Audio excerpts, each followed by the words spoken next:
रही, मेरा दूसरा तीसरा ये। वैसे मौसम बड़ा खराब चल रहा है आजकल यहाँ पे ना, सबको जुकाम बुखार हो रहा है। मुझे भी 4 साल पहले बुखार चढ़ा था, शादी का बुखार चढ़ा था। मैंने कहा मैं 30 साल का हो गया हूँ, अब तो मैं शादी करके ही रहूंगा। पता है उस टाइम क्या चल रहा था? कोरोना चल रहा था, कोरोना काल। लोगों को ऑक्सीजन नहीं मिल रही थी, सांस की कमी हो रही थी, और मैं प्री वेडिंग शूट में अपनी वाइफ के साथ गाने पे डांस कर रहा था। सांसों में तेरी सांस आई तो मुझे सांस आई। वो मैरिज नहीं थी एक्चुअली, वो शादी नहीं थी, बल्कि एक ओपन चैलेंज था कोरोना को। जैसे मोदी जी ने दिया था ना थाली बजवा के, मैंने दिया था ढोल बजवा के। और कमाल की बात है, कोरोना ने वो चैलेंज एक्सेप्ट भी कर लिया। मुझे शादी की रात को ही कोरोना हो गया।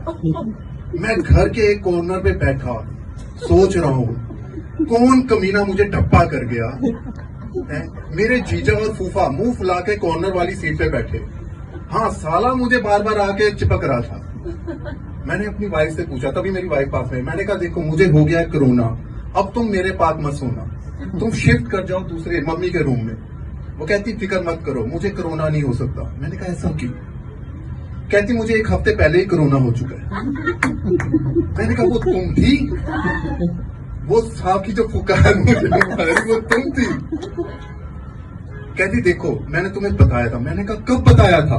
कहती बताया तो था, मैंने छुट्टियां ले ली है, अब मैं घर के एक कॉर्नर वाले रूम में रहूंगी और सिर्फ शादी वाले दिन ही बाहर निकलूंगी। मुझे लगा वो तुम्हारा कोई रीति रिवाज है। कहती पागल, वो मेरा क्वारंटाइन पीरियड था। चलो, मेरी शादी हुई थी 18 अप्रैल को, उसी शाम लॉकडाउन लग चुका था दिल्ली में। तो मुझे बड़ी मतलब जल्दबाजी में शादी हुई। हम बैठे हुए, ऐसे स्टेज छोटा सा लगा हुआ था, मैं और मेरी वाइफ बैठे थे। कोई था नहीं घर पे, नौकर चाकर, तो मुझे सारी साफ सफाइयां करनी पड़ी, खाने पीने का टाइम नहीं मिला, भूखा प्यासा बैठा हुआ था। तो मैंने अपनी वाइफ को मतलब ऐसे इशारे में कहा, मैंने कहा भूख लगी है, कुछ खाना है? कहती फिक्र मत करो, बारात आने से पहले ही मैंने सब एक स्टॉल पे जाके सब टेस्ट कर चुकी हूँ। मैंने कहा ठीक है। मैंने अपने साले को बोला, मैंने कहा देखो यार भूख लग रही है, कुछ तो इंतजाम करो। कहता है जीजू वेट करो, टेबल लगेगा, दुल्हा दुल्हन को अलग से खाने को मिलेगा। मैंने कहा बढ़िया है। वो वेट 4 घंटे हो गया, शाम हो गई।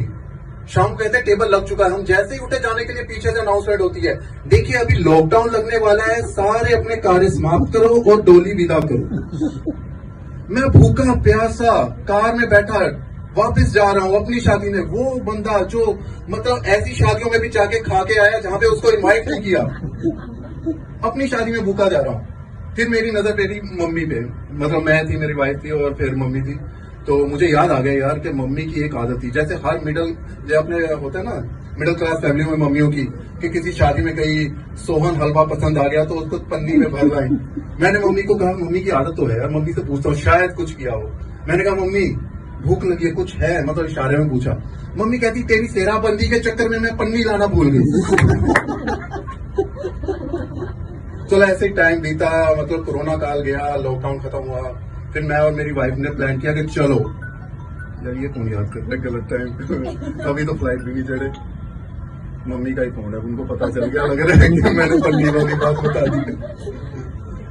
तो हम लोग फ्लाइट पे चढ़े। मैं पहली बार जा रहा था, मुझे घंटा नहीं पता था कि फ्लाइट में पहली बार बैठने पे टेक ऑफ के टाइम करना होता है। कूल बंदा था।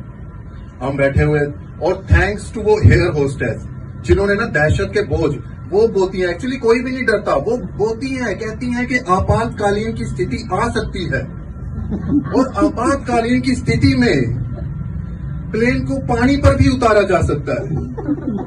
मैं सोच रहा दिल्ली से जैसलमेर की फ्लाइट के बीच में कौन सा दरिया आता है? रेगिस्तान आता है, उसमें तो उतार हुई तो कौन बचेगा? सॉरी।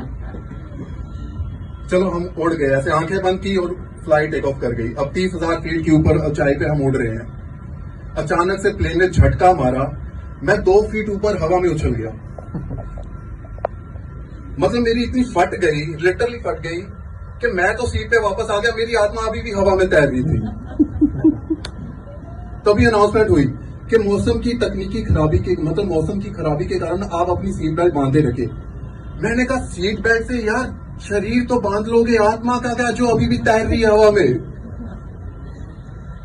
उसका क्या करोगे? तभी एक अंकल आगे से बोलते हैं, क्या कहते हैं, मरा मरा मरा मरा मरा, मतलब मुझे सुनाई देने को पड़ा मरा मरा मरा। मेरी वाइफ ने कहा फिक्र मत करो, राम राम बोल रहे हैं। चलो वैसे हर बार ना देखो ऐसे ग्लिचेस या ऐसे जो होती है ना झटके वगैरह लगते हैं फ्लाइट्स में, तो हर बार मतलब ऐसे पड़ती नहीं है, अच्छा भी कई बार फील आ जाता है। मैं ऐसे ही ट्रैवल कर रहा था फ्लाइट से, तो मेरी बगल में एक बहुत सुंदर लेडी बैठी थी, लड़की बैठी थी, लेडी नहीं कहूंगा, लड़की यहाँ पे है ना तो लड़कियां कहूंगा।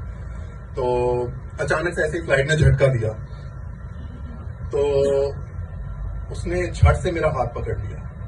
इस बार मेरी आत्मा शरीर में छोड़ी, मेरे मन में दो आत्माओं का संगम हो गया।